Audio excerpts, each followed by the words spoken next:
and comments. We will have a microphone going around so that people at home can hear. So please do not just start shouting. We will get the microphone to you so that everyone can be on the same page. Okay? All right. Lisa, could we do some introductions? Would that be okay? Sure. All right. So, hi, everybody. I'm Patricia Kinsella. I'm the superintendent of Pioneer Valley. And let's say hello to people in the room. We're going to start with our union leadership. Melissa Peliquin, president of the PVASP, our support personnel union. Renee Keir, co-president of the PVREA, our educators association. We have members of the school committee, as you know. Chair Melissa Gary, vice chair Raina Dastu. School committee from Leiden, we've got Michelle Geruso and Stephanie Arroyo and Sharon Fontaine. Sharon Fontaine missed Pioneer. She came back. She came back. Thank you, Ms. Fontaine. From Northfield, we have Raina is from Northfield, Steve Martin is from Northfield, and from Bernardston. Gretchen Isel. We've got someone who's not feeling well. From Bernardston Select Board, Brian Herview, Brian Keir, Brian, there's like a B squared, something going on there. From the Bernardston Finance Committee, Miss Jane Dutcher, and I don't know the gentleman. Justin Duncan. Who's that? Justin Duncan. Mr. Justin Duncan is on the Finance Committee? Okay. Northfield, I saw Northfield. We've got Mr. Dan Campbell from the Northfield Select Board and Finance Committee, Ms. Lindsay McCarthy from the Northfield Finance Committee. We've got press in the back of the room. You want to say hi? Everybody, be nice, right? Be nice. From Leiden, we've got Kathy DiMatteo from the Select Board. I got you. Oh, hey, Warwick up in the back. We have Mr. Alan Genovese. He's a utility player. He's on the school committee. Triple threat. And we've got some of our administrators here. Miss Chrissy Schreiber, principal of NES. We've got Nancy Parlaklash, our director of student services. Two of our administrators will be coming in a few minutes. They just drove a student home.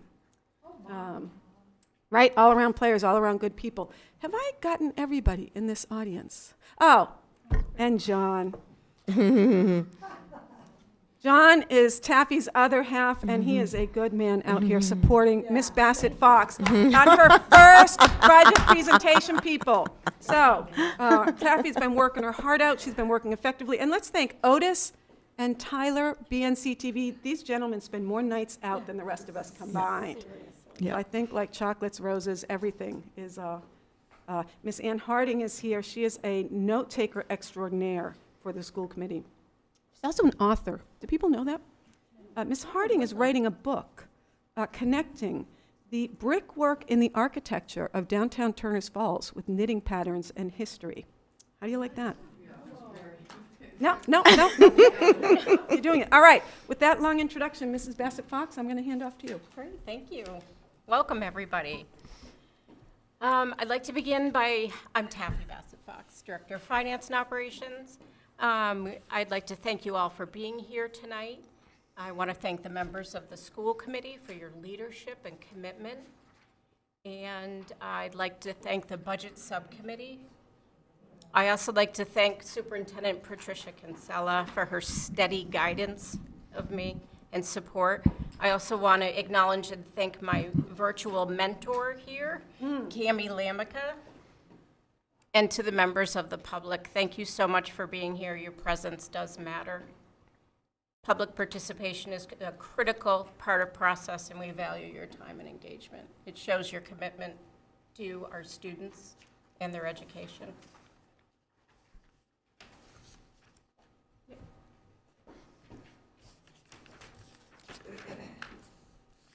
So what's the big picture? We have 8.99% an increase in our total operational assessment. And this is an incredible decrease. I just want to point this out. As of last Friday, we were sitting at over 17% assessment, and we were able to, over the weekend, bring it down to 8.99. Which is a reduction. Dear town colleagues, I'm looking at you. I'm serious, I'm looking at you. Over $800,000. And we made some deep cuts. We'll be talking about those. We heard you, and we are seeking your partnership in coming out at the end of the spring with a budget that preserves what we love and appreciate about Pioneer, because we're providing an excellent program for our students and is affordable to taxpayers. $811,000 over the past 5 days. Thank you. Go ahead. Nope, go back, please.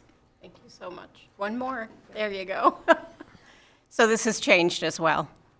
Our all funds increase is 4.47%, which is down quite a bit, and our local funds is 5.39. We are smack dab, if not better, in the middle of Franklin County for other schools. So it's just a recap of how we got here tonight. November, December, and January, we were all working hard with the budget subcommittee, and we visited all three towns, Leiden, in Northfield and Bernardston, with their select board and finance committee. And they were enjoyable meetings. I, as my first year doing this, was so grateful to hear the other half of this, and I was really grateful for the collaboration, so thank you. What are our budget priorities? We want to maintain district stability.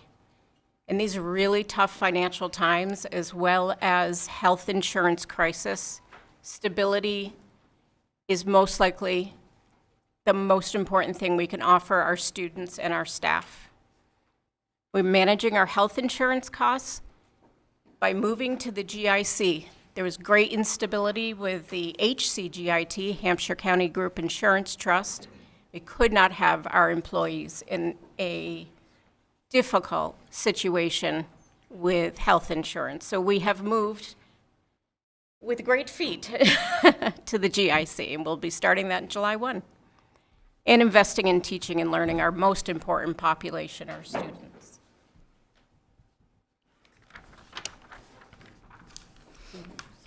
Yeah.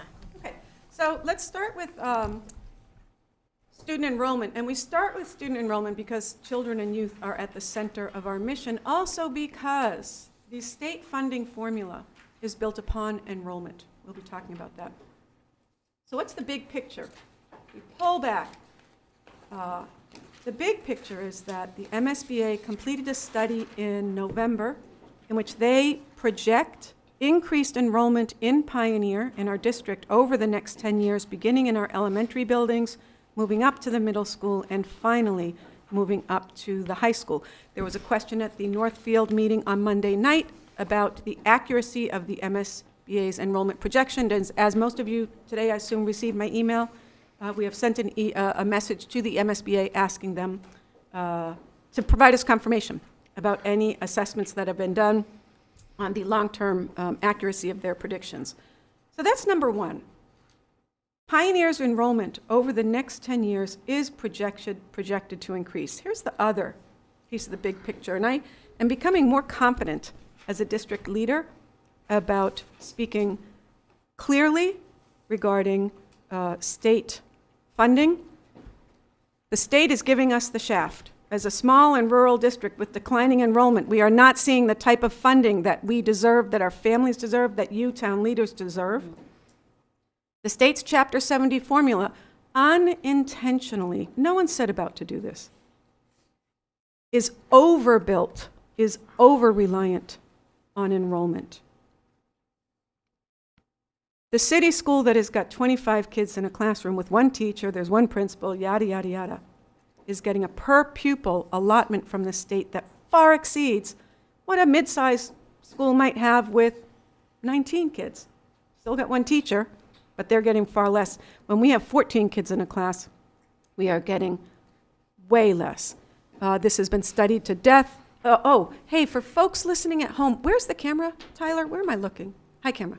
For folks at home, this slideshow is available on the front page of the district website. If you go to PVRSD, K12.org. Yes. Sound good? Yes. Right on the top of the homepage, there's a link to this slideshow. There's also a link to the budget book, so you could follow along from home. And within this slideshow, there are lots of links. This is a link to the July 2020 study on the Commission on the Fiscal Health of Rural Schools.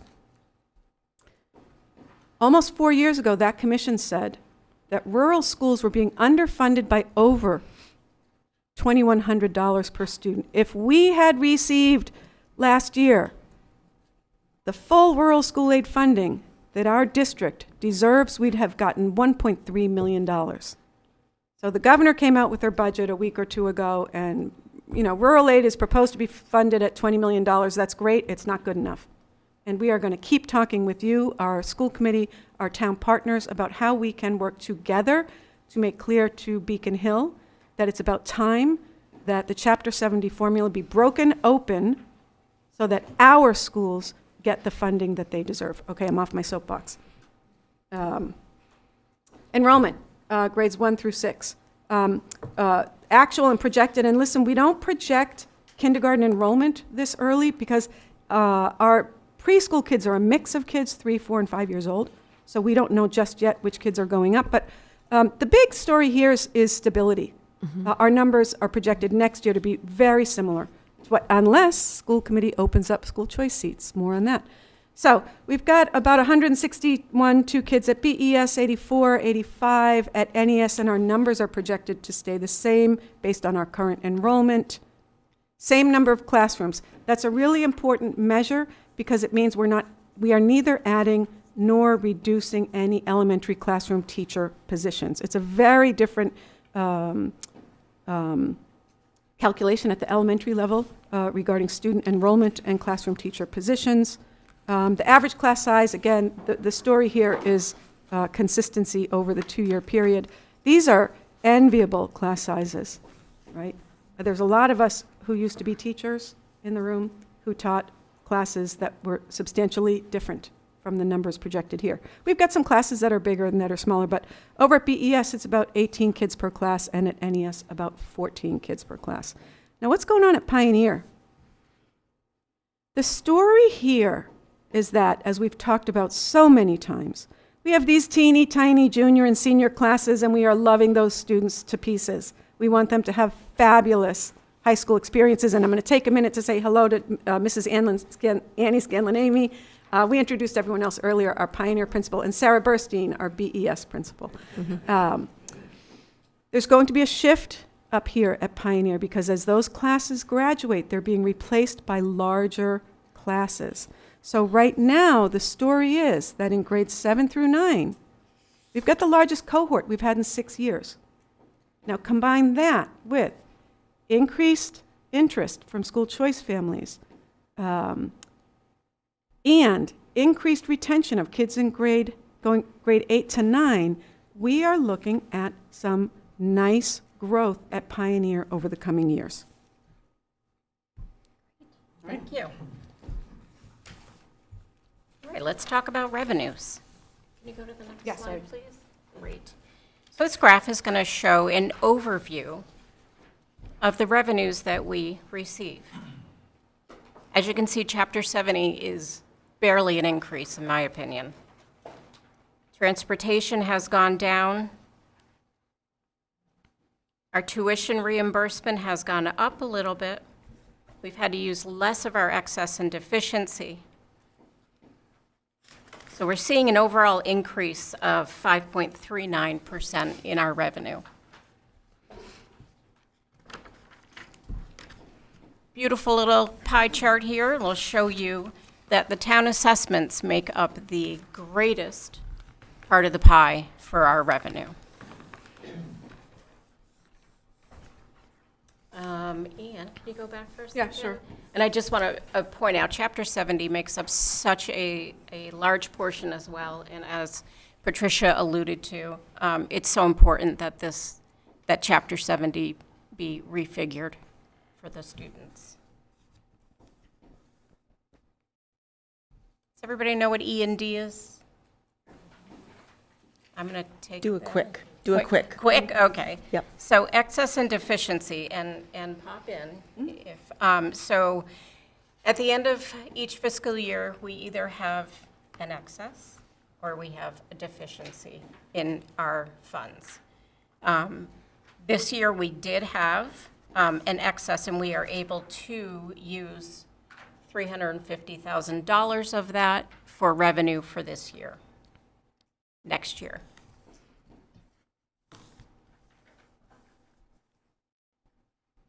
Okay. So we made a lot of cuts. As Patricia spoke about, we went to the towns, we listened to the towns. We understand that we are all in the same predicament of cuts, of expenses going up. And we were able to cut $811,000 off the budget.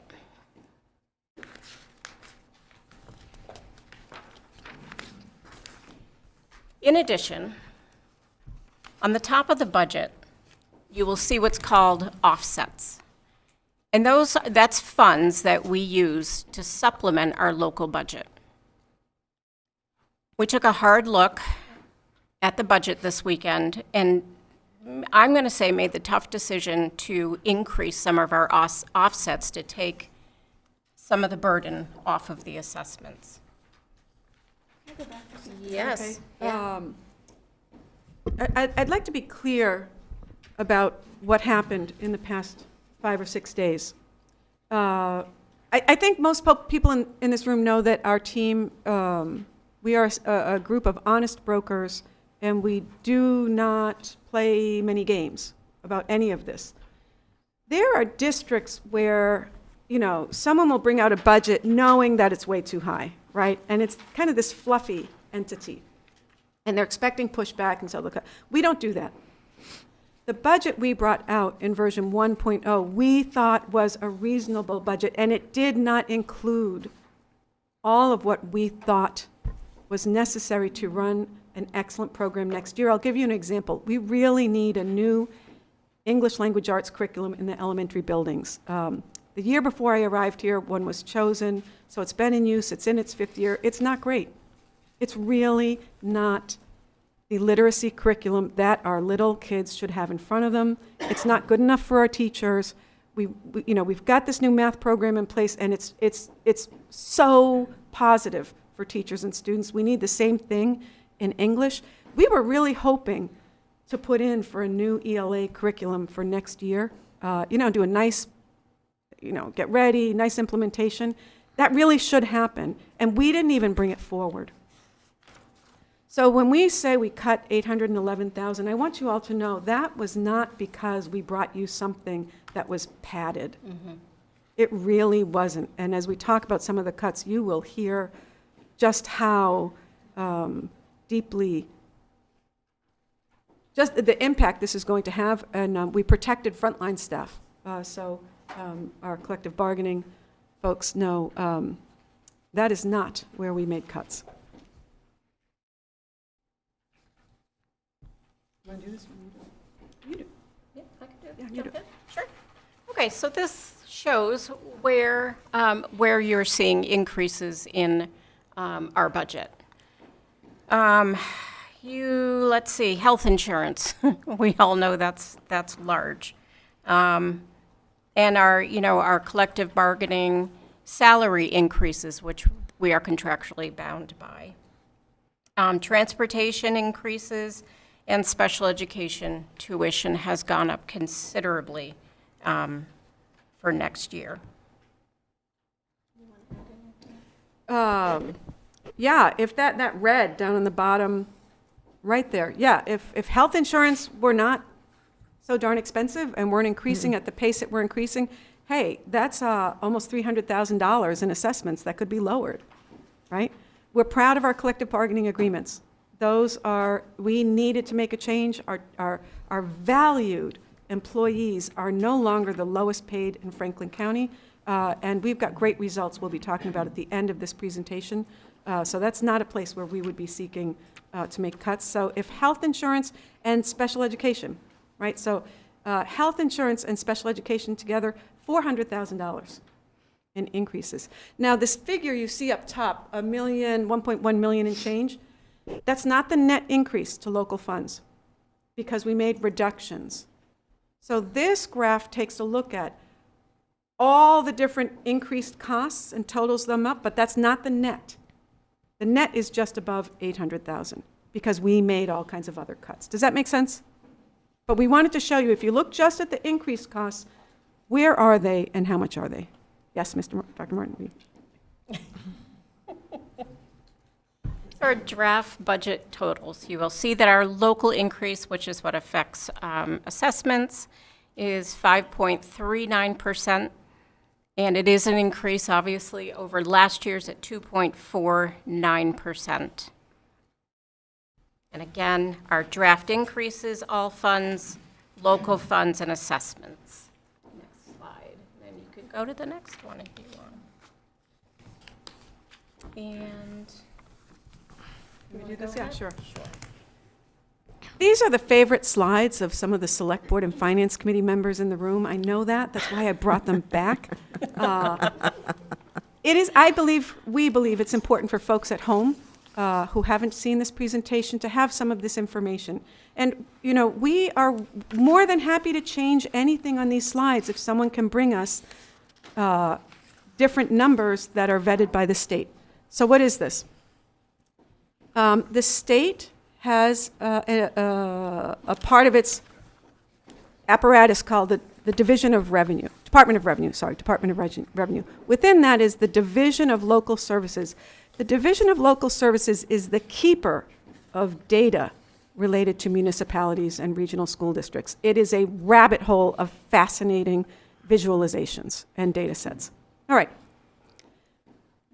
We are trying so hard to have a better understanding of town finances. So we have spent a lot of time in the past few months on the DLS website trying to understand what is the experience of the towns.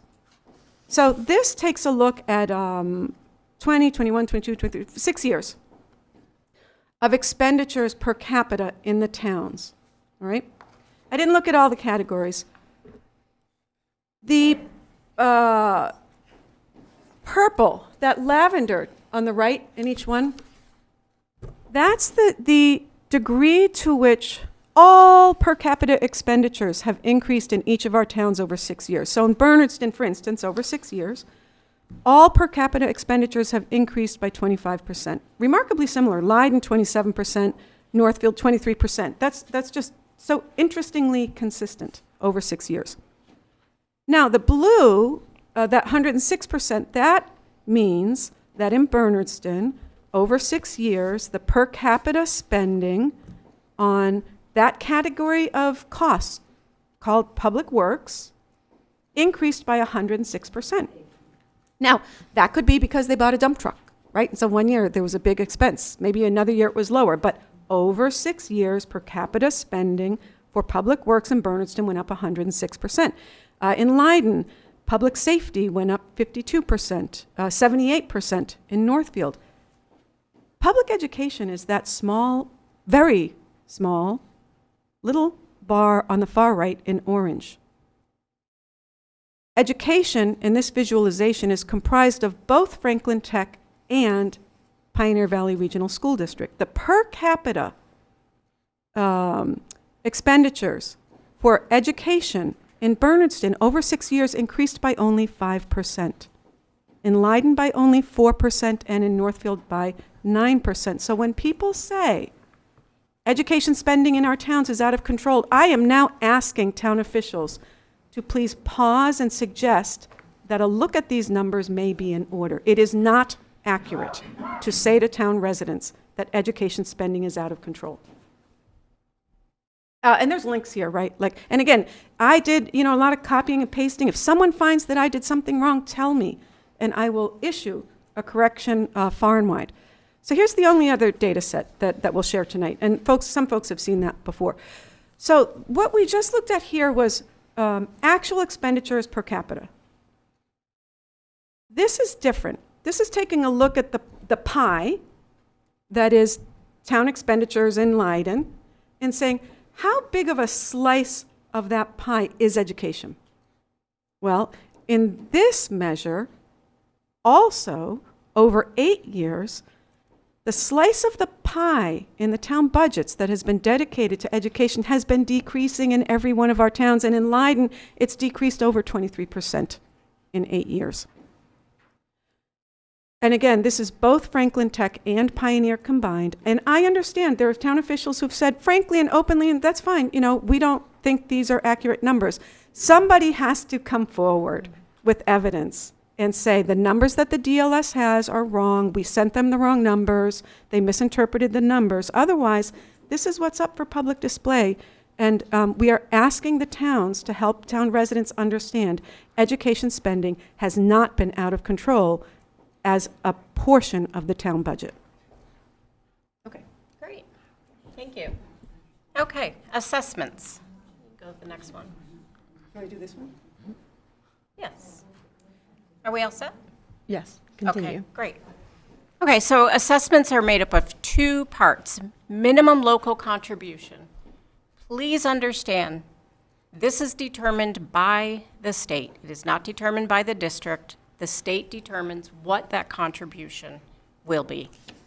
And then the above minimum local contribution is formulated from our district agreement. The minimum local contribution is the minimum that a city or town must appropriate from property taxes and other local revenues for the support of schools. And again, I just want to say that that is determined, formulated by the state. Yeah.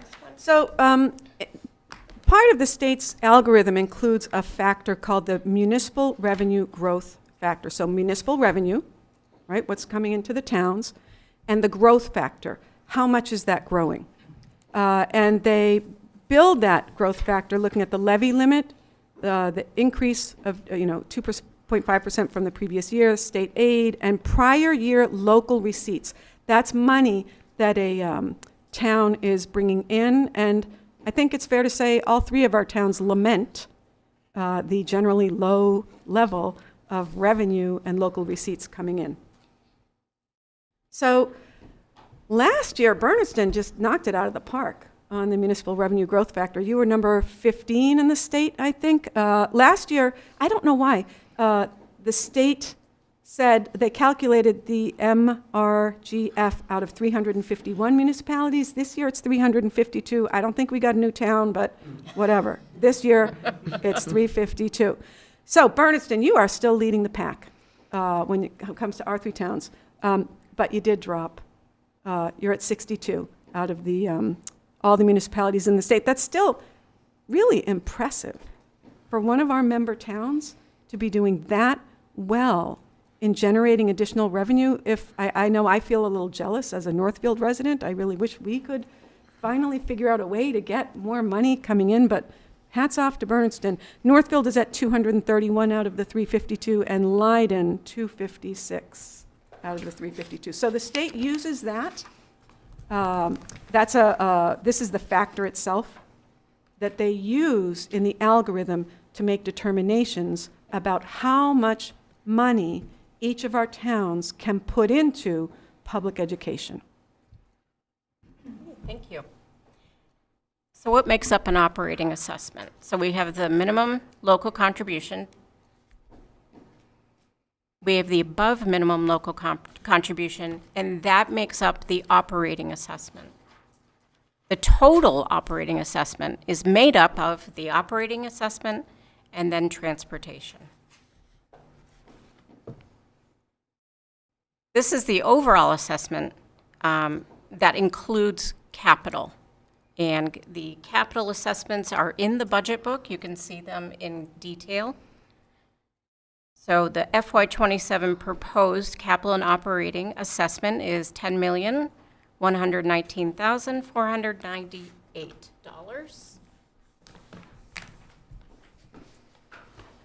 And these are town assessment breakdowns by town. And you can see our draft budget and the total increase by town, the dollar increase, and the percentage increase. And you can see the comparison to FY26. May I jump in for a You second? may.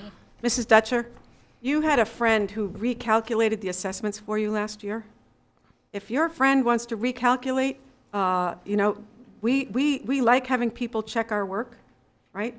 We're going to double check our work because we recognize that for Bernardston, 2 years in a row, you have a substantially larger, by percentage, assessment increase than the other towns. We recognize it, and I appreciate that Taffy is saying these numbers are determined by the state, right?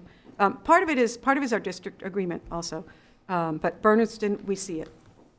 We see that you 2 years in a row have had the lion's share of the assessment increase. Leiden, yours is so much bigger this year, right? Last year, your actual increase was 0.5%.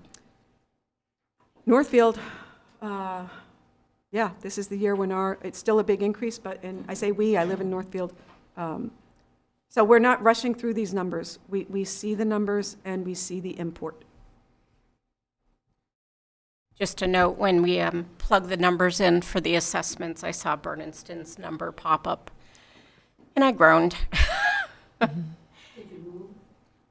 So the draft town assessments continued. You will see the breakdown by town, and just going back to the building blocks of operating assessments, you'll see how the assessments are calculated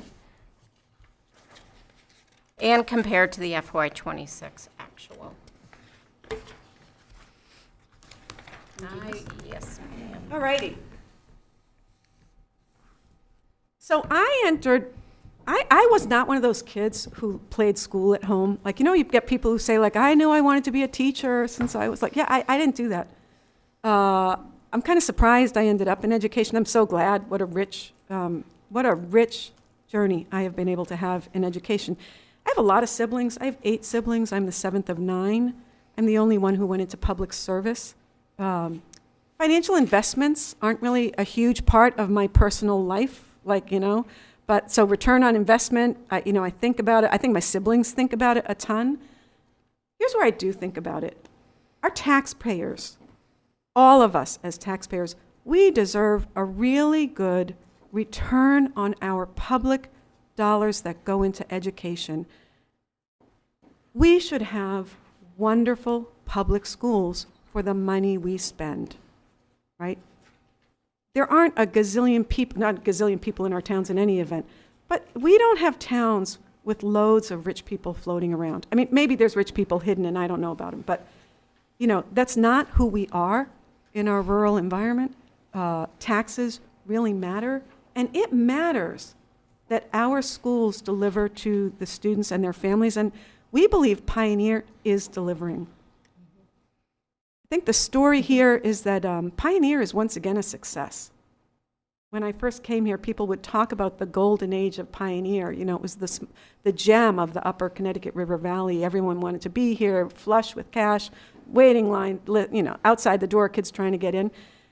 We are once again a success story, and at the same time, we're now in a challenging economic climate. So our job collectively is to figure out, how do we continue Pioneer's path towards success while remaining affordable for taxpayers, right? That's it. How do we continue? Because we should not deviate. We have done so well. We've pulled ourselves up by our bootstraps. I'm going to walk you through that a little bit. So many of you have seen some of these data sets, but I really want folks at home, I want this on the record so folks at home can see it. This video will be online. These slides are already up on the website. So we're going to look at a few measures and show you evidence of the way in which Pioneer is delivering to taxpayers on their investment. We have the best student attendance in the county. Why does that matter? Because kids can't learn if they are not in school. If we have so many kids who are chronically absent, they are falling behind. And kids don't come to school if they don't like what is on offer at school. I was a kindergarten teacher. Those kids stayed at school until the very last day of school, right? They wanted to be at school. Some of the older grades, maybe not. Kids don't come to school if they don't like what school is.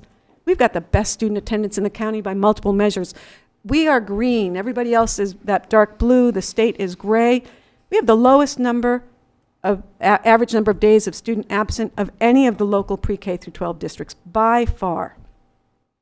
Let's look at average attendance rates. We're on the far right. We have the highest average attendance rate in any of the secondary schools in Franklin County. Elementary schools, Our two schools are in the top 5 of all the elementary schools in Franklin County. That matters. Kids want to come to school. That means they're available for learning. When they get to school, what is the culture like, right? How safe do I feel emotionally? How connected do I feel?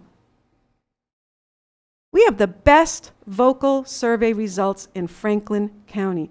Vocal is a survey that the state, none of these are our numbers. These are the state's numbers, right? This is a survey that kids take independently online. Heaven help them when they finish MCAS. We also have the best participation rates. There's a local high school that have 4% of their kids answer this survey. 90+% of our kids in all 3 of our schools answer this survey. Here's why it's good to be on the far left. The most important measure on the vocal survey, when they aggregate, it's kind of complicated. The most important measure, the thing you don't want, is to have a lot of kids putting you in the least favorable category. If you're in the least favorable category, it means that that student in a range of questions has said, yeah, I don't feel good, the teachers aren't nice, people don't listen to me, I can't be who I am, blah, blah, blah, blah, blah. Look at us. We had the highest percentage of kids in Franklin County participate, so the numbers are more likely to be good. Only 10% of the kids at Pioneer put us into the least favorable category. I will not identify the other schools. I will not do that. I don't have the right to do that, and ethically it would be wrong. We're not talking about our neighbors. These are our neighbors. But I'm also not pulling punches. Pioneer is delivering to taxpayers, and this is one of the ways we are deliberating. What about student discipline? We have one of the lowest rates of out-of-school suspensions in Franklin County. You're going to see us on the next slide on the far right, and I love it. We have the highest rate of in-school suspensions. You know why I love that? It means that Ms. Schreiber, Ms. Burstein, and Ms. Scanlon-Amy do the hard work. When a student makes a poor decision, they don't send that kid home to be on their phone all day with an out-of-school suspension. They keep them in school and develop some kind of educational program and maybe some restorative work so that the student has an opportunity to engage with a caring adult and understand why their actions were harmful and what they might do differently next time. I love this. We don't send kids home on out-of-school suspension. We keep kids here so that they can learn. All right, the core of our mission, academic achievement. There's a million different MCAS measures. Look for the green. So this is grade 8. This is comparing us to local districts. That grade 8 civics knocked it out of the park. Last year was the first year the state implemented a brand new civics exam for 8th graders. We beat the state, the average score, by 10 percentage points. This is what you get when you hire great teachers. That teacher came to us with years of experience. We hired her. We got a good curriculum in her hand, and our kids are performing. Our green, that's us. We are always to the right of the average in the county. Grade 10, at the average or to the right. State accountability. So this takes into account academic achievement, academic growth, high school completion, percentage of kids completing advanced coursework, growth in English learners. I think there's one other measure. It's an aggregation of measures. This is how quickly, how much is your district as a whole moving towards the performance targets the state set for each district? Where are we? We're doing the best in the county. We are delivering for the taxpayers of our towns. This is the one that I care about the most. Because this is how quick you're moving. That's great. But, you know, if I don't know. Well, no, this one is not how quickly you're moving. This is where are you? What is your actual achievement? Second highest percentile. This is a percentile measure, straight up percentile. And this is kind of awful also because this is one of the ways Massachusetts sorts and ranks schools. It puts schools in competition with each other, which is not great. It's one of the measures we have. I'm using it. This percentile takes a look at all those factors I talked about: MCAS achievement, MCAS growth, high school graduation, advanced coursework completion, chronic absenteeism, how our English language learners are doing, and says, okay, in your achievement and all of those measures, put it together. Let's rank you against all the other schools in the state with your grades and who give the same tests. We're above the state. We're above the state median. We're at the 62nd percentile of all the schools in the state that have the same grades we do. But that's the second highest in Franklin County. I'm going to pause here. I want you to take a look at the schools to the left of us. And town officials. Lest there be any eagerness to see this district dismantled in favor of developing a brand new district, I want you to be ready to justify to taxpayers why you're going to take a school that's achieving at the 62nd percentile compared with all other schools across the state in favor of a new school that will be joined with another school that is not achieving at a similar level. So, we've got some votes coming up next week. School committee will be taking its vote on the budget, and then the budget will head out to town meetings in April. I think Bernardston, you're leading the way, maybe with the 29th. Northfield, are we like the first Monday in May, and Leiden, June, right? All righty. Pioneer is delivering, and with that, we are going to hand it off to Mrs. Gary to lead the conversation. Okay, so that was a lot of information. All right. And a great story. You know, I was in education. I'm in a similar career that works with educators now. I've proud parent of 2 students who go to Pioneer. And actually, one of them today, I'll share the story. So Franklin County Tech lottery was this afternoon, for anyone that was aware of that. So at 3 o'clock this afternoon, the lottery took place, and information was sent out, emails were sent out to people who got the lottery. And my 8th grader considered the tech. I taught at the tech for 12 years. And so today I said to him, I said, hey, buddy, you won the lottery. You got in. And he looked at me, he's like, yeah, so? And I'm like, yeah, so what? He's like, I'm not going anywhere, Mom. And I was like, you're doing something right. So Pioneer is doing something right, okay? And so one of the things that makes me proud of all of the work that the administration is doing is that kids are happy to come to school here, and it is a reward to sit on the school committee and help guide us, and really working with the towns in these last 3 meetings that were collaborative. I can't tell you how hard some of these decisions were to drop the budget another $800,000, and to do it so that we aren't cutting into direct student-facing services. But these hurt. So when the towns say, we're hurting, why aren't you hurting? Because that's similar to what we're hearing. We're hurting.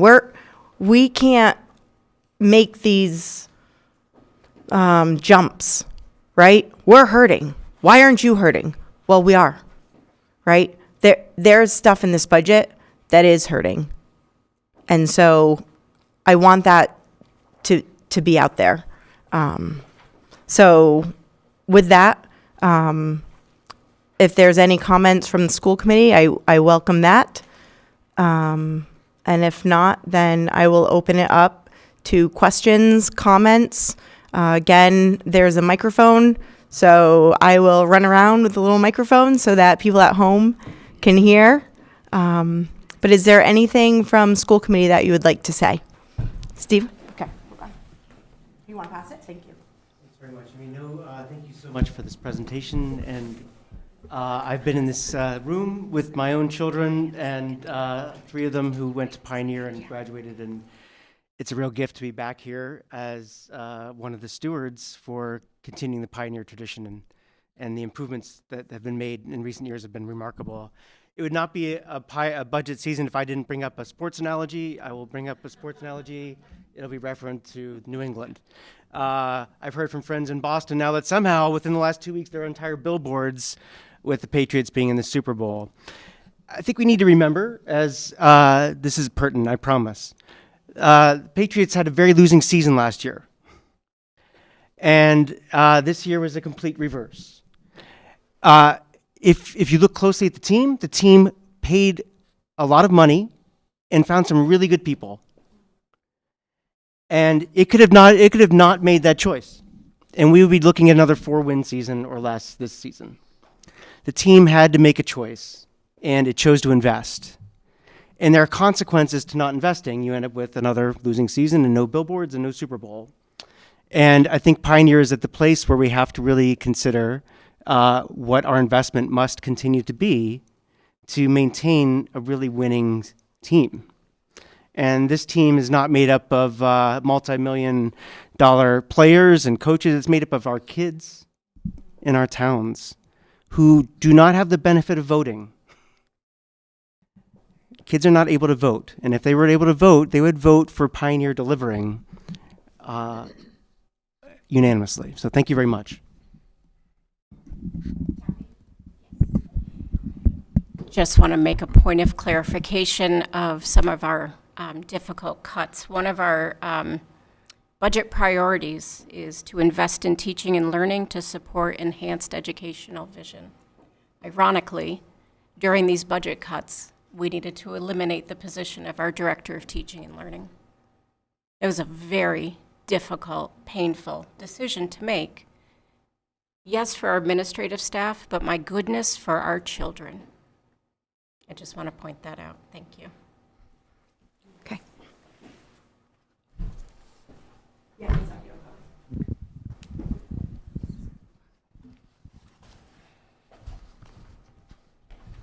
Thank you. First, I want to say thank you for the effort that you've put in over the weekend, I guess, to find places to cut in the budget and to present this revised version 4 from the other ones that we have seen. It really appreciated. I know how difficult it is to make those kinds of decisions. I would have to say I'm disappointed that this presentation was not about what the cuts were and what your thinking was and the factors that you used, the criteria that you used to come up with the cuts that you made and why and where you decided not to make any cuts. So we've gotten a presentation which, and maybe not everybody in this room, but many of us in this room have heard before, actually. And I guess I'd also like to say that it's the intention of this particular public meeting, I thought, was about the budget, not a discussion about whether or not we have a Pioneer district or a 6-town district. So I appreciate the passion that the people who work at Pioneer have for their school. But let's keep the comments and the presentations to the topic of the meeting that we're having here. I would love a lot more explanation of, like I said, what your thinking is, how you go about making those decisions about cuts, what not to cut. That's number one. Number two, you talk about Leiden a lot. I guess I have to feel like it's a little personal to constantly be hearing about my town and what we are or are not doing in our town. I will have to say that presenting the figures about a 4% overall increase in the education spending in Leiden compared to the other things that we've spent our money on, the major categories, I think it's misleading. Pioneer is last year 42% of our total town budget. This year, the current year we're in, 41%. For both the schools, our entire education part of our budget is 45% in last year, current year 46%. So you're talking about a very large portion of our budget. Whatever goes up in the school budget affects absolutely every other decision that we make. Public Works and Public Safety, which were the items that on the chart that you showed where we had higher increases. It's because for 10 plus years, we had not put any money into those departments.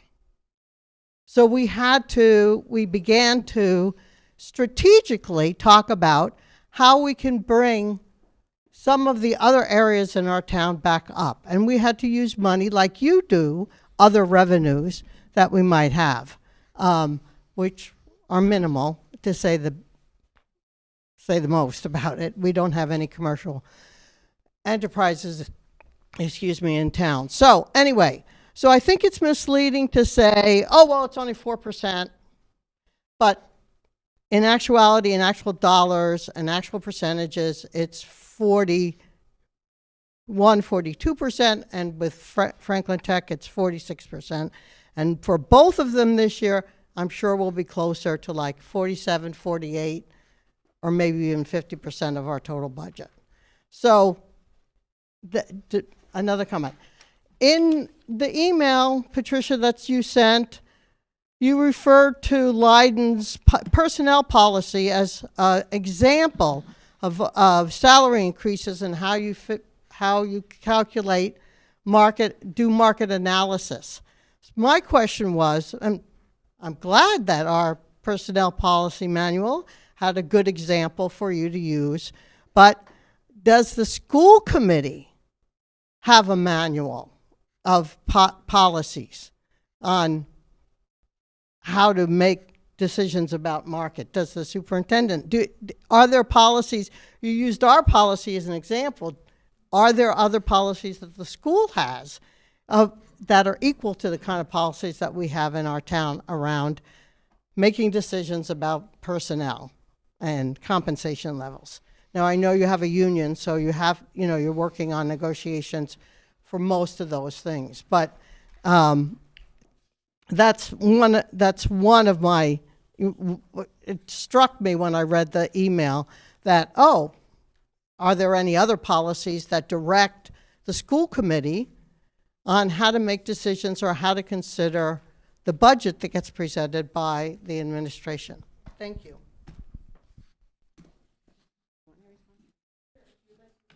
Yeah, I'll try and be brief. So I made one comment related to the proposed dismantling of Pioneer. My guess is the room can handle one comment in a 45-minute presentation. I'm sorry that you didn't like it. It was one comment. What else? No. I'm just having a brain. Catherine, I listened to the whole thing. I'm just having the question about policy. Right, so we have collective bargaining agreements. There's massive amounts of research that go into the proposals that the school committee makes in negotiations. And did you get the email that has the list of things we consider when looking at compensation? Yes, that's what I'm looking at. Yeah, that's pretty extensive. So I don't know of any policy that says how school committee is supposed to set compensation, but it would be hard to look at that list of factors that we use and say, they don't do a good job with that. What else is there? What else did I not address? Oh yeah, no, I think we didn't do a good enough job mapping out exactly what the cuts were. As Taffy finished, I thought, oh my gosh, there were a couple slides that we didn't finish in time. That's a valid criticism. I totally accept that. We should have had a really clear slide that said, this was cut, this was cut, this was cut, this was cut, this was cut. And so we will update the slides, and we'll note in the slides whatever the new slide is, and that will be on the website. And when we update the budget book for next week's meeting, we'll have a page in there that says these were the cuts made. Northfield, you had asked us for a graph, and we said we'd do it, and we will do it. We're sorry we didn't get it done for tonight, about year-over-year changes to all the offset columns. So it was on the list. I'm sorry we didn't get it done, but we'll get it done before next Thursday's vote. Was there something I missed, Catherine? No, but And I didn't mean to pick on Leiden. Negotiated. Sorry? All the positions in the school, are they negotiated positions through the union? Salaries, all the union. No, not all the positions. So she's talking about, she's talking about all the positions. So in general, all the positions. So you were non-union. So for yes. Yeah, Yeah, so those for are non- negotiated. Yeah. I guess my confusion was why use the example? Because when the question came in, I didn't want to put everything out that the person had put in an email to us. There was a suggestion in the email to us that we shouldn't be using market rates. And so I went to the Leiden Policy Manual to check, and the Leiden Policy Manual says you need to be looking at market rates as part of setting compensation, so there was a contradiction there. That's the only reason I shared it. Yeah, but, well, Yep. I mean, fine. Okay, That's fine. all right, great, thank you. Yep, go ahead. It's not the only thing we look at, by the way, and Yep. neither would you. Neither. Right, and I made that clear in my email. Right. There's about a dozen factors we look at, Catherine, that's in Yep. the email. Go ahead, Sharon. It's kind of a fair statement that we didn't really get to the meat of the budget. Yeah. And you've acknowledged that. Can we just look at the budget? Yeah, real let's do quickly it. through it? Yeah, and let's so do that it. Everybody's comfortable with the numbers? Yeah. Yep. Yeah.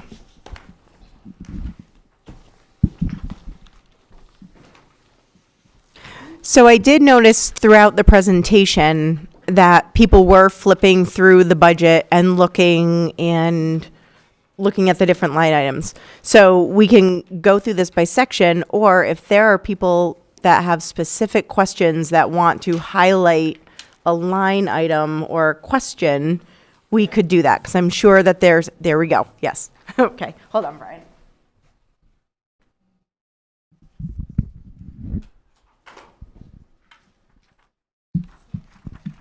Brian Keir, Bernardston Select Board, and thank you for working through the weekend to make the cuts you did. Obviously, we wish there was another $500,000 cut out of it, but it's not.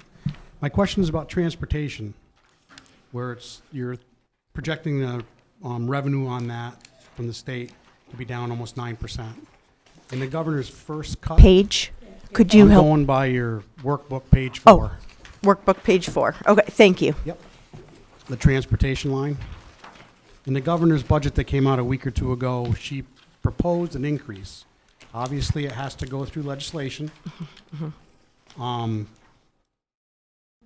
curious as to why you're projecting a revenue decrease from the state. Did the cost of busing go up this year? I mean, it's not a done budget yet until it gets through the legislature. I understand that, but just curious as to why there's a drop in revenue. I honestly cannot answer that right now. All right, so that's question number one we're going to get back to folks on. And I will do, you don't have to do this, I will do this. I got a question, page 7, line 295, 96, and 97. People identify themselves? Yep. Hey, Justin, could you just identify yourself, Justin please? Duncan, Bernardston. Thank you. You've basically said you're not going to do any more private tuition. What's going to happen when a kid comes in and has to get an $80,000 placement? Could you say that again? We couldn't hear you. You basically have said you're not going to do any private placements, private tuition placements. Private tuition. You've cut a whole bunch of money out of that, but I don't know how that can happen.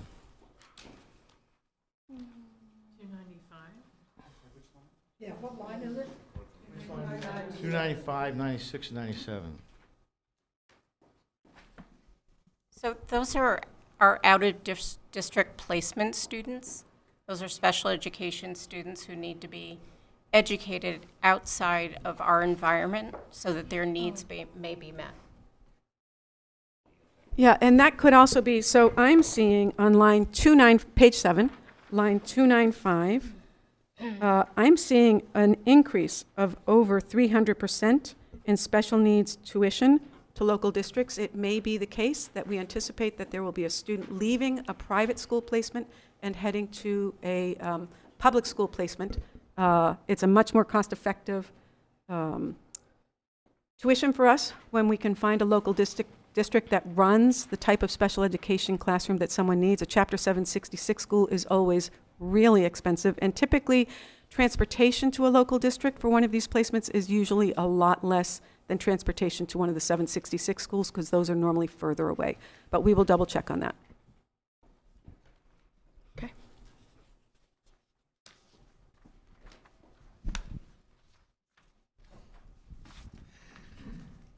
Brian Herview, Select Board, Town of Bernardston. Just a few statements and then a couple questions, if that's all right. I encourage anyone watching this at home, you just annoy your state reps, your senators, the governor's office. Yes. I mean, I want them sick and tired of hearing from you, as I have sent multiple emails, sometimes in the same day, because I want to annoy them. And I say that because Chapter 78, which I know you brought up, that needs to be fair across the board. Transportation reimbursement, remember years ago, 100%, never been 100%. No, it's time to hold their feet to the fire. Annoy them, please. But I want to talk about your thoughts on, I wrote it down here, hold on one sec. So can you address, and I have a hard time believing that it's just the tech school, charter schools, or private schools, but there is a significant drop from 8th grade to 9th grade. I know you brought that slide up, but there is a drop, and there has been consistently a drop. I know in your booklet here on page 6, you have the K through 6, and then the next column, 7 through 12. 7 and 8 I consider, still part of the K through.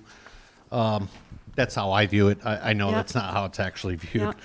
But anyway, so there's 120 students just disappeared off the rolls. I'm assuming that's 9 through 12, and maybe I shouldn't assume that.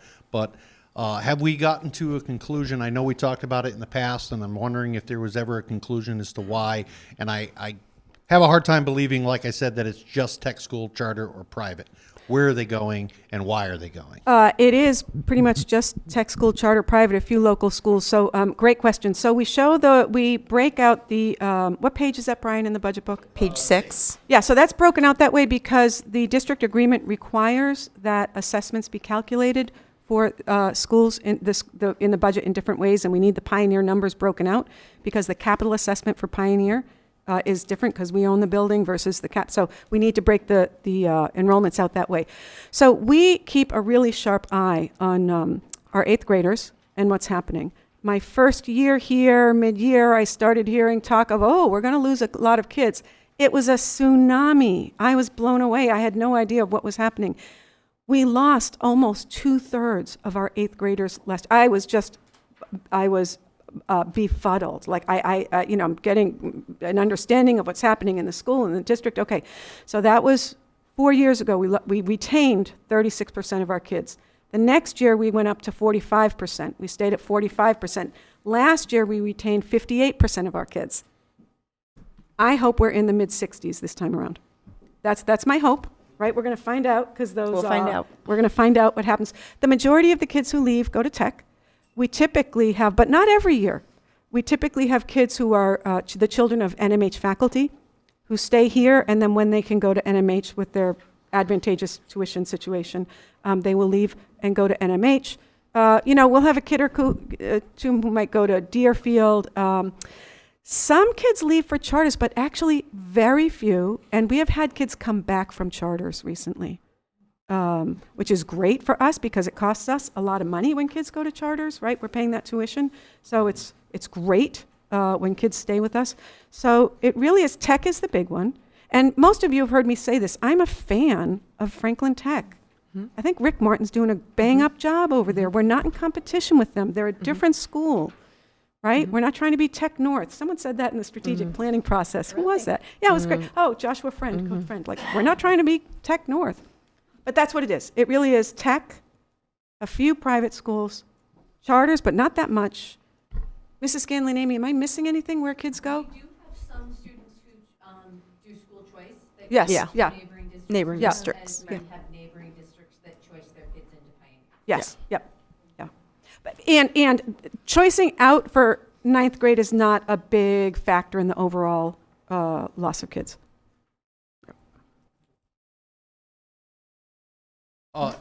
And then just a couple more things, if that's all right, unless somebody else wants to go. Any more thought on the moving 6th grade to Pioneer? We don't have the capacity to entertain that. I tried, and not like I tried and it didn't happen, but there's a lot of moving pieces. We've got this unbelievably strong principal up here at Pioneer right now, as we do at our 2 elementary schools. There are some big changes in the next 18 months to our program here. Layering in, bringing up the 6th graders simply began to feel like too much. We want to keep consolidating what we have, making it better, maybe way down the road, but not just yet. And then one last thing, I promise. So the slide you brought up about revenue growth for each town, and I just wanted to explain the best way that I can explain it. Sometimes revenue growth for Bernardston, and we did hit it out of the park there a couple of times, it doesn't always translate to money we can use for assessments. I know the state looks at it that way, but the reality is that's not how it works. We can't just say, well, let's offset the school budget with that money, because as a taxpayer in Bernardston, you'll get double hit. If we don't have that revenue next year, guess what? You're paying for the previous year and the current year. So it doesn't always translate to that. So I think that was a... No, that's very helpful. Thank you. So, all right, that's all. Thanks. Yep. Jane, right behind her. You. Jane Dutcher from Bernardston. I just want to make one comment. I think I figured out all my questions on the budget. Not happy with the cuts on the teachers line in BES. Wait, there's no loss of teachers at BES. I didn't say there was a loss Okay. of teachers, but you did cut $150,000 out of that line from version 3 to version 4. But that's not my question. Okay, go ahead. My comment is that the cost of the schools was shown as a per capita cost. Per capita is how many people live in the town. And how many people live in the town is not equal to how many taxpayers there are in the town. So looking at a per capita cost makes it tough for the taxpayer to accept, and makes it tough for me as chairman of the finance committee to accept that that's a good picture to promote, because our taxpayers are not 2024. That's our residents from age whatever on up. I just wanted to make that No, point fair. so that everyone Yep, would understand Yep. what per capita means. Yep. Thank you.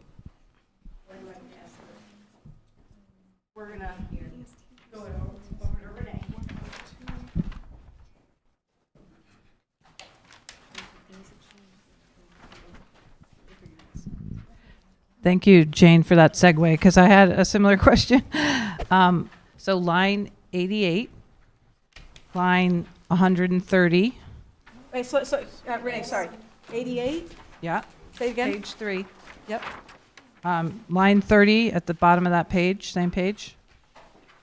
And page 4, line 171. So those are all the teacher salaries. I just was curious how the formulas led to only a 0.85 increase in teacher salaries at Bernardston. That would lead one to think there is a reduction. It only trends what would make sense to me in the Pioneer line, 5.86 increase, knowing about our bargaining. So again, both Northfield and Bernardston don't look like they have increases to teacher is that clear what I'm saying? Because I wonder if that's what Jane's wondering about. What we can say is we are not reducing any teacher positions at BES or NES or up here. We are trying to increase a math position here from 0.4 to 1.0, but there are no reductions to teacher positions in any of the buildings. You can see the confusion. I do. So we have some anticipated retirements And when budgeting, there's something called breakage, and that is, it's always a guess, and you want to have it be a well-informed guess. So when a highly experienced teacher we know will be retiring, we don't want to budget for the next year to have a first-year teacher come in, but that's the breakage, right? Like when I worked in Boston, they had a process called probable org, and those poor principals, they would meet with Court Street, and Court Street would not let principals, when a more experienced teacher left, bring in someone with experience. They had no choice but to hire a novice teacher. So the breakage would be the $20,000 to $30,000 you could save in the budget by bringing in a new teacher. So we know there will be some retirements, and we're betting that we're going to bring in people with less experience than folks leaving. So that could be one of the reasons, but there are no reductions to teaching. Yeah. Yep. The only one that made sense to me was Pioneer at 5.86 increase. Everybody else seems so low.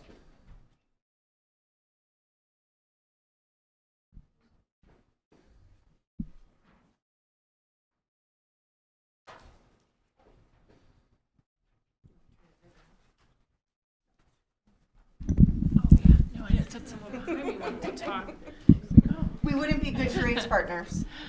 I know that a lot of things had to be looked at very carefully in order to reduce the budget in this magnitude.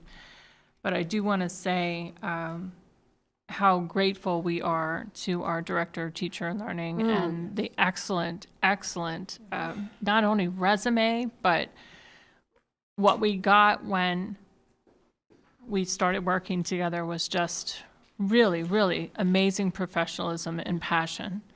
And those are the type of things that we need to acknowledge as we make financial decisions, because the people never equal the kind of financial change. They're always far more meaningful to our community. And I do want to make that comment and show my gratitude, and I'm sure everyone here's gratitude for, and certainly anyone who has worked with her. But I did want to ask, what other things would you say stand out as very large cuts or changes, perhaps something people will notice in the daily goings on for the schools?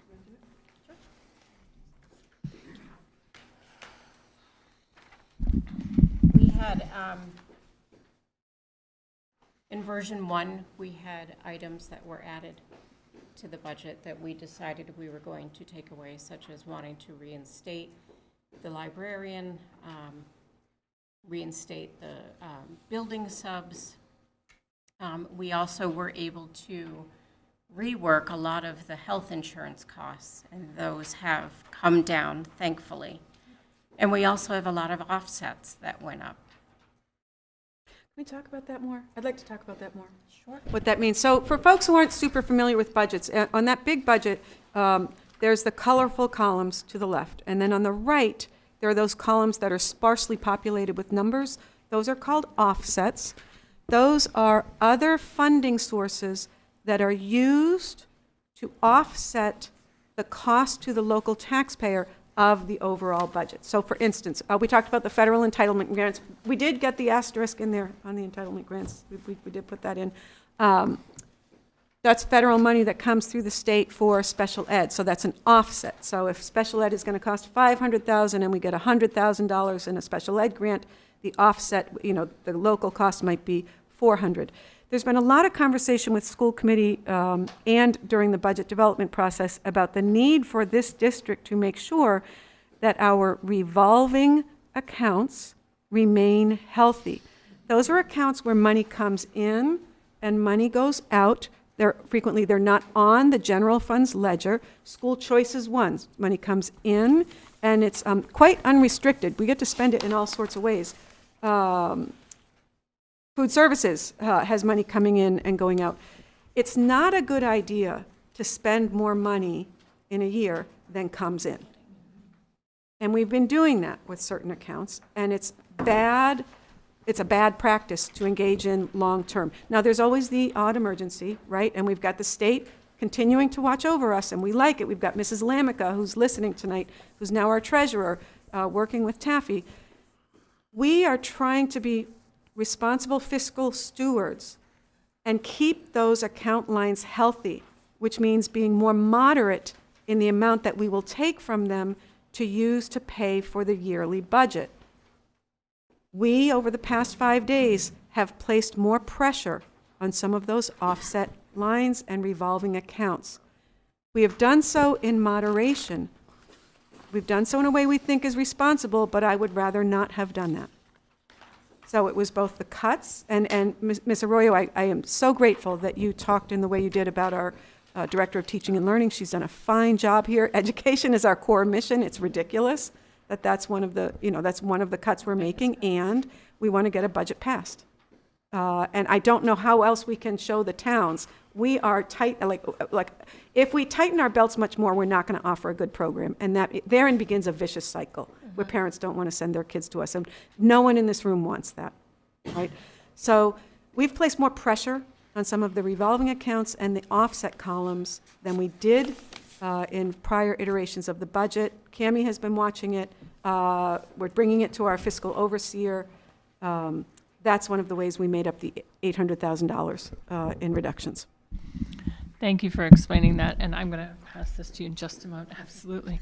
I appreciate what you said about fiscal responsibility, because when we talk about what we offer the students in our district and what we're supporting and what are people putting into, what is the return on the investment, I think a large lesson that we all have to mention here is fiscal stewardship, fiscal responsibility, and how we may not be able to offer the things that we thought we could in the next year or two because of the changes we've made this year, but we'll keep the doors open and the lights on and keep providing a level of education that is, I think, progressing with great staff. So thank you for your efforts. I appreciate it. I just have, well, first I have to thank the panel for an excellent presentation. I have a question for Taffy. In the discussion of the E&D, you said we've already spent 350, was it?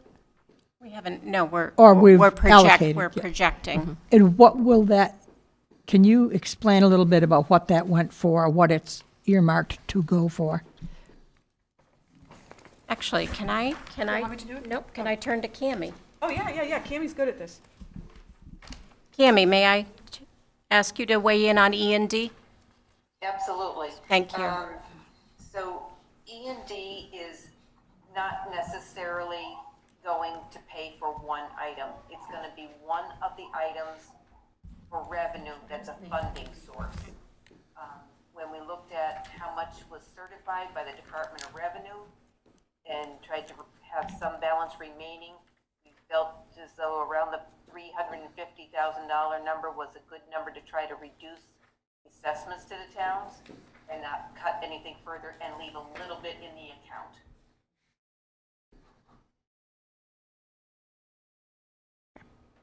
Yep. Does that help answer your question, or? It answers the question partially. I guess you're really not able to say where it's going to go. Oh, if you look in the column. Is it in here? No, E&D Oh, is not. E&D. E&D No, is no, not no, in there. no. It's part of a revenue. Okay, what page is it? So all the revenues together, so just like we don't say, tell me if I have this right, just like we don't say, Chapter 70 is going to be spent on this, it's part of the, oh, sorry. Tell me if Cammie, can you hear me? I can. Okay, I'm going to try, tell me how close I am to accurate on this. The amount appropriated from E&D for next year goes into essentially the general revenue pot. And so just like in our budget, we don't say, Chapter 70 is paying for this. It's part of the pot of money we have available to us to fund all these items in the general funds budget. Did I get that right? Absolutely correct. I'm learning. Great, thank you. Brian. So a follow-up question. For Cammie, we got a actually. question for you. So E&D, similar to our town, where money falls into free cash, revenue falls into free cash, or the general fund.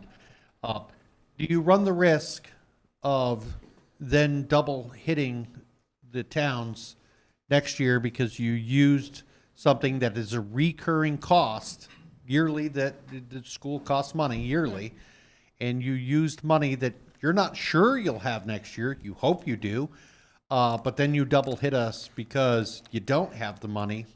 Let's hope that you do, but let's say that you don't. And we still have to pay that recurring cost over and over again. It's similar to what I was talking about before. Revenue doesn't always mean we can just put that pile of money on something without double hitting our taxpayers. It's the same thing here. If you use E&D in a way that is going to double hit us next year, is that the case? That, I guess, is my question. So one of the things that we've looked at over the past 5 years is trying to be conservative with the use of E&D to fund the budget. We don't want to keep adding to it and never touch it, but we don't want to use $500,000 of it in 1 year and have nothing left and not be able to reproduce that $500,000 the next year. So that's where we've looked at it about the 350 and leaves a balance in it for the end of the year to be added to the next year. 350 is about a sustainable number. It may go to 3.25, somewhere about there would be able to be maintained at this point for quite a while. I have a question. It's actually similar and follow up. Also, maybe Tammy, that you're the person to answer it. Page 15 of the booklet, you have all the revolving funds listed, and on the budget, you do show the offsets for the ones except for excess and deficiency. There's some large amounts still left in the projected balance, for instance, in school choice and in circuit breaker. So I know you don't want to run probably these accounts down to zero, but why not take additional money out of those accounts that have very large balances left in them? Kathy and Patricia, you want me to answer? Yes, please. Okay, so one of the things that we took a look at was all the revolving account balances and how we've been using them. That's one of the things that Patricia had mentioned earlier when we took a look at what we were using to fund the budget for offsets and tried to increase them a bit, not much, because my concern has been, since I was the fiscal overseer before and the state watches those closely, you should not be using more than what you're bringing in a year. It becomes a dangerous situation that's where we will have a shortage at some point and then be looking for cuts or coming to the town to make up bigger differences. And we're trying not to get there. So we're trying to eke our way through. Circuit breaker is only intended for special education costs, and that's it. It's the only thing circuit breaker can be used for. And what we've looked at with circuit breaker is it's an unknown what the costs are going to be and what the reimbursement's going to be. So we basically looked at circuit breaker of bank the money this year, spend that amount next year, which you're required to do by the Department of Revenue. You can't stockpile that money more than a year's worth. So we bank it this year, spend it next year. And we've been bringing in about 300,000, and that's what we've been spending is about 300,000 at a circuit breaker. The one that has been the larger balance is school choice, and that's the number that has been balancing any emergencies that have come up, any things that all of a sudden we don't have funding sources that we were planning on. This year, that's exactly what happened. Our special education grant was much lower than we had budgeted. So those are going to be some of the things we have to offset during this fiscal year's budget. So school choice is helping us with the health insurance crisis this year. And what we're bringing in, if I remember, Kathy, if I remember the number, I think the revenue was about 580,000, and we're spending about that, maybe a little bit more. So we're trying to make sure what we're bringing in and what we're using is we're not using more balance, because at some point that balance will be gone. All right, thank you. Sharon, go ahead. I have a quick question in regards to the E&D. Does the state say that we can only have a certain percentage of our entire budget in E&D, and if so, what is that percentage? Cammie, did you hear the question? I'm going to try to answer. Did you hear it? I did hear. Okay, so it is my understanding that we are not allowed to keep, that's okay, we are not allowed to keep more than 5% of the prior year's budget in E&D. If we have more than that, we've got to use it to reduce the budget, which therefore reduces assessments to the towns, or hand money back to the towns. All right, how close was I? Correct. Okay, thank you. Brian, go ahead. I want to look at capital now, if that's all right. You have a proposed capital for PVRS at 155,600. What page are you on? Page 8 of the booklet. Okay, thank you. So my question on some of this, especially the bottom 4 items of that list, I would think that'd be kind of something you could do in-house. I don't know. First of all, understand this. Having been in the HVAC and plumbing field forever, some of those are a little, and I understand that it's the whole prevailing wage thing, which I totally disagree with, but whatever, it is what it is, and the state makes you do it. But is there a plan to, with the right in-house person, could do a lot of the things on that list without? Yeah, you said the bottom things? Yeah, especially the bottom 4. That seems like a more of a maintenance thing rather than a capital cost. So I don't know what, how much of that, each number is actual an item and how much is labor. What I can do is ask Gretchen and Taffy to have a conversation with you. Would that be helpful? Yep. Okay, great. Thank you. Great, yeah. Good. My question was going to be relative to the getting an explanation for all these capital projects, because some of them look like maintenance. And some of them, when you list $6,000 to replace 5 classroom heating components, that's $1,200 for each one. Definitely not a capital expense.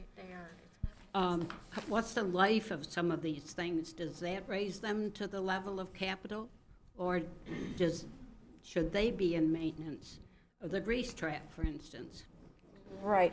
So, I don't expect you to have the answers to this. I know that we need to talk, but you've added this total to what you're going to send out as assessments, and we've never had a discussion about these capital expenses in any of the budget meetings. And I think we need to have that discussion before you vote to include all of this. Maybe only some of it should be included this year when it's looked at more closely. Thank you, Jane. Thanks.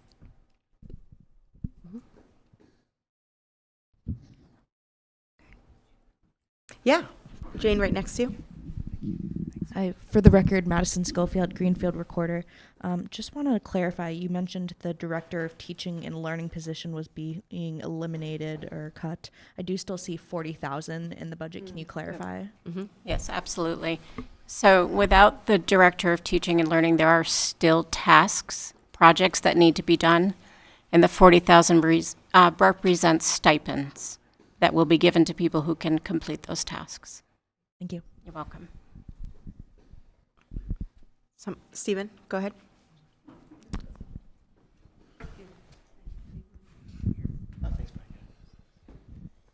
Thank you very much. Thank you again for everything. Just a couple quick comments. One is to echo Brian's point about reaching out and annoying people about Chapter 70.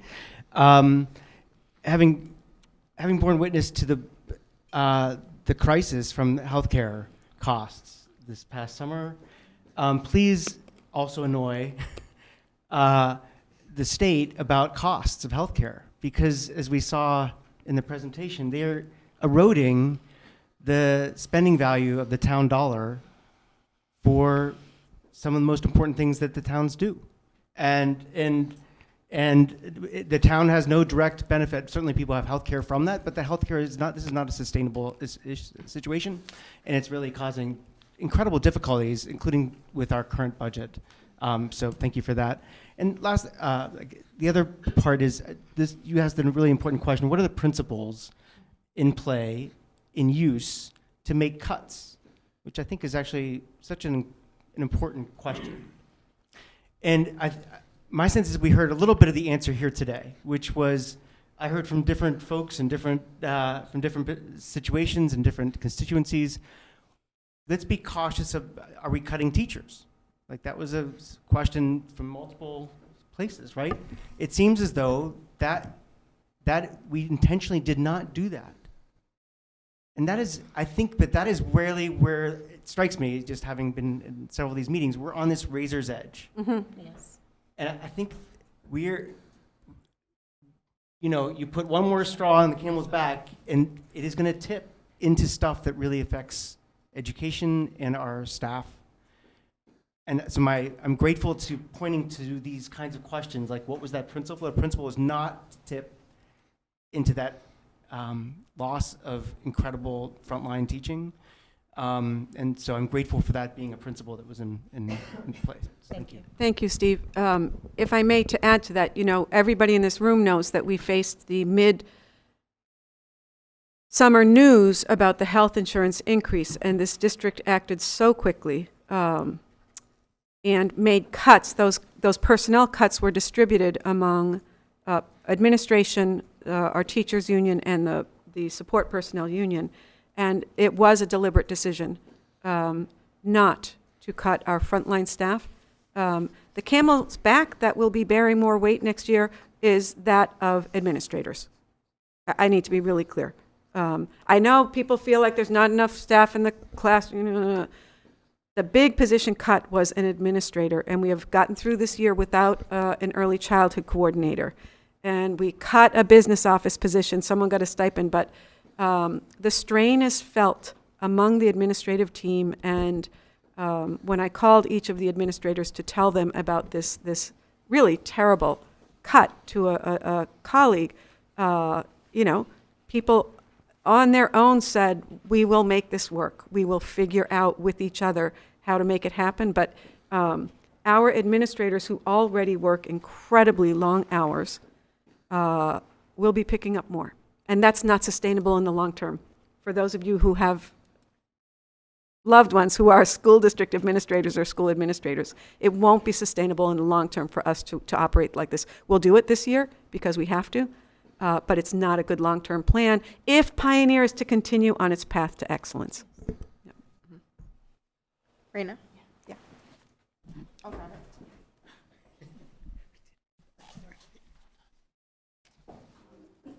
So a little bit.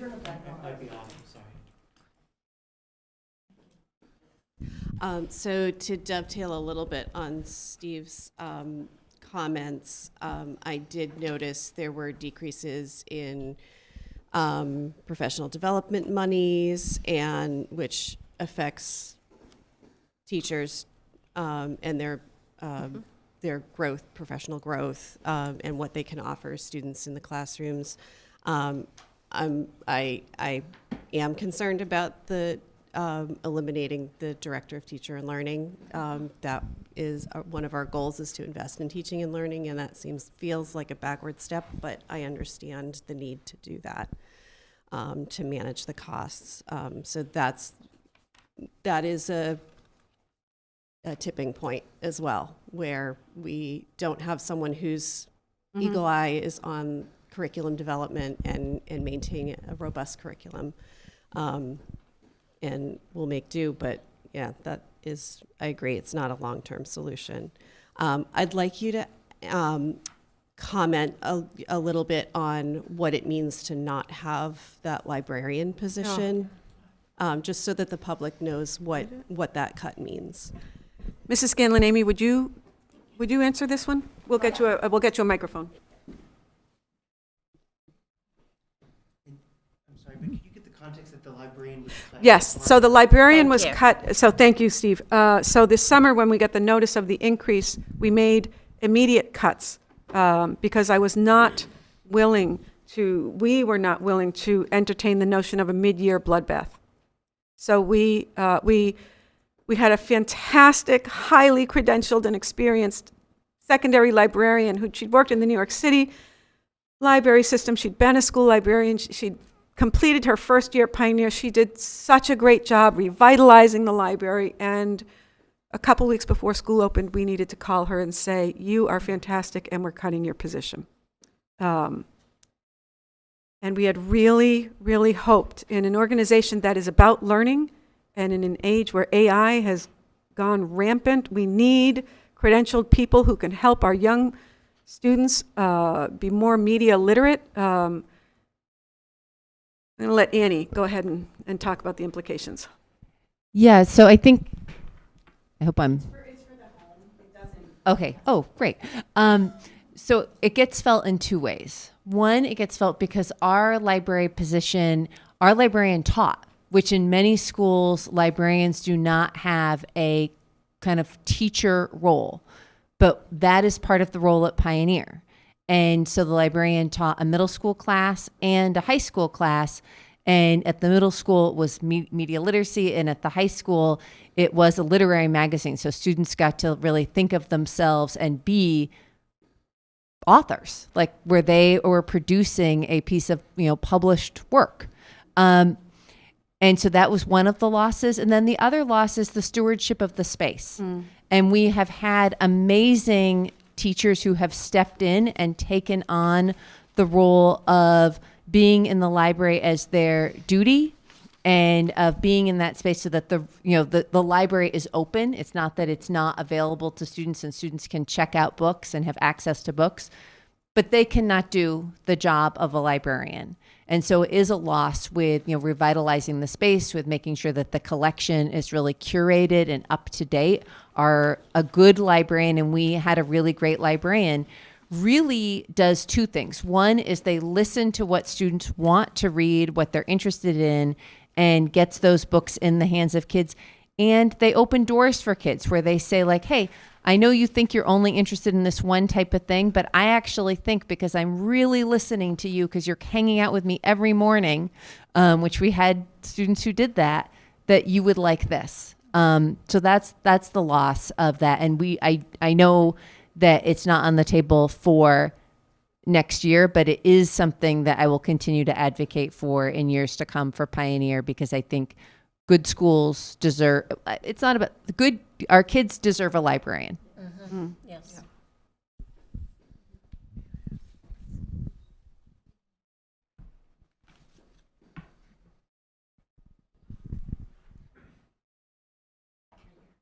Whichever. I did want to ask you, one thing that we had discussed in the school committee was that there's a database access that you can only, I think, participate in if you have a full-time accredited librarian. In the school committee, when we were looking at what kind of, budget cuts might be done, was that maybe if we had a part-time accredited librarian, we might be able to access that database. And my understanding of it, and maybe you can speak far more fluently about it, but that it is a vetted source for information that is not going to be like them Googling something. They're going to have a solid, research option. And that was one of the things that we talked about being a fundamental thing that they wouldn't have access to, considering that we are hoping to send, our kids wherever they want to go, but certainly if they go to college, they would need, skills to be able to research. And that's the other thing I wanted to mention, because it really struck us on the committee that was a key part of this position. So if you want to speak on that, absolutely. If you don't, certainly. Your understanding is accurate. The one, it's not, what you're saying is not wrong. The one bright spot is that through CW Mars, through the public library system, students do have access not to everything, but to many curated database systems. But what they don't have is they don't have a person whose job it is to show them how to access and use those systems. And, it's like a great math curriculum. You can have the world's best math curriculum, and without a math teacher, it's not nearly as impactful. Right. Thank you for clarifying, and thank you to all of our principals and our administrators. We appreciate you. Okay. I think this is wrapping up. Yep, Michelle, can you? I want to thank everyone who worked on the committee.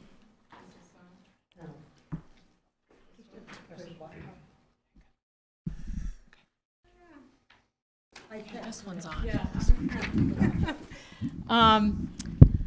And I've been thinking about this a lot at night, early in the morning, and what struck me is, I don't know, you two went to the MASC conference, and Amanda Ripley was your keynote speaker, and I took a course with her on conflict, good conflict, bad conflict. She's the author of High Conflict and the Unthinkable When Disaster Strikes. Yep. And her comment was, the challenges we are facing do not come with a roadmap.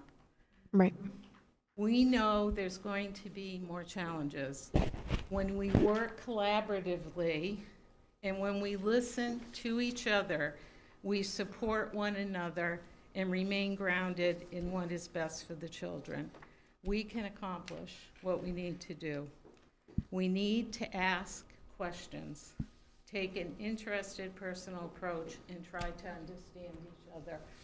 And I hope that having an open dialogue with the towns during this budget season, that we can continue to work collaboratively with select boards and finance committees, because the challenges are going to be here. And I think we have a lot to do in the school committee to think out of the box for the next year.